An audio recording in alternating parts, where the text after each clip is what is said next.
आज आम चूड़ा बरा या जमा भी जापर ये बिरीर बरा नुहे चूड़ार बरा बोली मुझे 3 कप चूड़ा नहीं भल भाई धोईदे 2 कप पानी देके 10 मिनिट गैप छाड़ीदे चूड़ा फुलवाई ये आमर 10 मिनिट हो जाए चूड़ा भी भल भाव फुली जाइए 4 चामच बेसन देदेव आ स्वाद अनुसार लुण पकेवा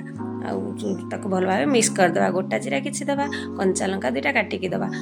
काटिकी भृषंग पत्र 2टा दवा जदि छोट छुआ खाइबार था ना लंका स्किप करें पानी हाथ होगी भल भाव अटा चकटिला भाया चकटी दवा बरार सेप देदेवा एमती बनई खाते देखिए स्वाद जमा भी भूली पारे जमा भी जापर बरा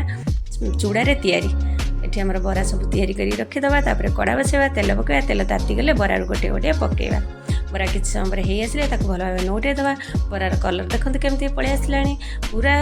बिरी बरा परी देखा जापारे जे बरा चूड़ारे तैयारी बोली समस्त खाया भल लगे छोट छुआ मानक टिफिन ले दिंतु देखिए छुआ पूरा टिफिन सफा करके आसवे एमती बनाते पूरा मुसमुसिया बरा मुझे देखा दूसरी देखते केते मुसमुस हो बरा खाया बहुत भल लगे मुझे चटनी बनई बरा सहित खायापी आपण मैंने सस सहित खाईपारे तरकारी सहित भी खाईपारे खाया भल लगे मुझे भांगिकी भी देखा दूसरी भितर भी पूरा स्पंजी अच्छी बरा बहुत खाया भल लगे जब वीडियो भल लगे ना सब्सक्राइब निश्चित करें। जय जगन्नाथ।